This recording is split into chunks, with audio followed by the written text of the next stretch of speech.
We're doing a European vacation here on Restaurant Hunter, and our next stop is for a Taste of Greece Garden City Park style. I'm at The Greek Place, and I'm joined by the owner of The Greek Place, Pete. And Pete, this is a different kind of Greek restaurant, and this is a different kind of interview. We're actually doing an interview while playing pinball. So, first off, I'm going to own you.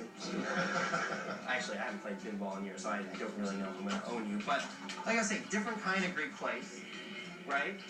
You guys do, what people think of as Greek food. You do gyros and whatnot, but you do them differently. Absolutely.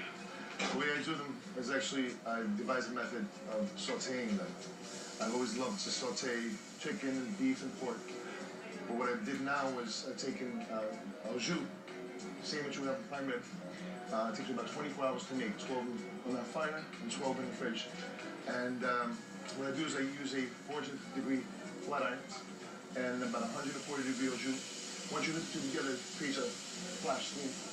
That presses right through the gyro or the gyro. So it's moist. It comes moist even if it's well done. And so people, they think of the gyro, they think of that rotating meat. Correct. There's none of that.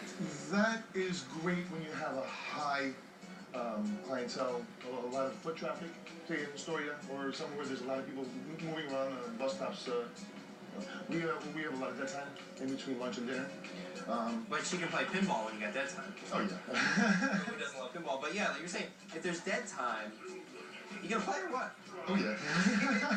If you got dead time, the problem with dead time is you can overcook the meat, right? Right. Well, that's what it is. It keeps on... That same layer is rotating, and then you're getting burnt meat. So instead of a burnt meat, what I do is I actually keep it refrigerated until I'm ready to use it. Just like any other meat, chicken, you keep it refrigerated.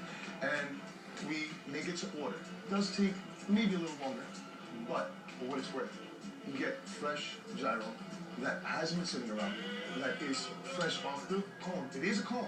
Mind you, don't mislead. It's not chunks. It's not. We cut it ourselves. Right. We pre-cut it, and like I said. And you do a lot of different things with it. You do a gyro Philly cheesesteak style. Yes. Quick story. A couple guys walked in, asked for a Philly cheesesteak. Oh, I'm sorry, I don't have it. This is when I first opened up last year. So I'm sorry, I don't have Philly cheesesteaks. We have gyros and they both walked out. Now, for any owner to have customers walk out because you don't have something, right? So it's pretty. So I actually took the menus and got them up and redid the menu, and I decided after 25 years of doing the same thing, always having Greek restaurants with my family and father, it was the first time I'm going to do something totally different that I don't think much Greeks do and have the guts to, is do a fusion, and that's exactly what I did. I took daily things that everybody knows, say from different restaurants, like the Philly cheesesteak, and use gyro or gyro, and peppers, sauteed peppers, onions, mushrooms. I put Greek spices on it, so you have your oregano, you have your. It makes sense. It makes sense, and it makes sense. You also do it in quesadilla form, which is correct. A little different. But the one that really caught my attention, you also do gyro as a Reuben. So how does that work? Okay, for that, my wife loves Reuben, and actually, she suggested to bring her Reuben home one day. So I told her I don't have Reubens here, but I'll make you something different. So I took the pita, put the gyro on it, put sauerkraut, and another twist with mushroom. I brought it home. She almost fell over. It's actually, now she loves the gyro Reuben instead of the regular gyro with the corned beef. And it's one of my best sellers, I'll be honest with you. Okay, so obviously it's all the fusion, it's all the different kind of Americanization of Greek food, but you also have some Greek staples, including spanakopita, which is spinach pie, and you're going to go in the kitchen and show us how you make that signature dish while I continue this game of pinball. So fantastic. I'm going to try that in a little bit.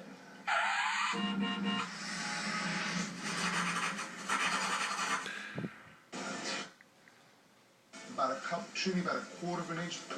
It's approximately a cup right there. You want to really chop it up finely. And then turn it again. But you don't want to make it too small. So you want to have it a little chunky. It does need some thickening, so I use about a quarter cup of cream cheese. That actually binds it. And the same goes with the cream cheese, about quarter-inch cubes again. I'm putting the Pecorino Romano. This is approximately 4 ounces. figure you're gonna use about 2 cups of fresh or frozen fresh spinach, and start with that. Drop in your 2 cups, the 3 cheeses that we had. Drop them together. The final thing is just to throw extra large egg. Now you put it on a second speed, a little higher speed, for about 30 seconds. Always use fresh dill. The more dill, the better. Mince, if you can. Then you use approximately half to a full onion. You want to take the dill and the red onions and combine them and just make a mishmash of the two. Okay, use approximately a dash of white pepper, a dash of sea salt, okay, a little sea salt.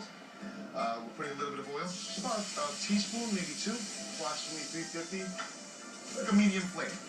Let all those flavors combine for approximately until the onions are actually translucent.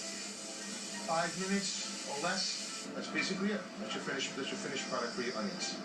Okay, your onions are now cooled off with the fresh dill, and you add it to the mix.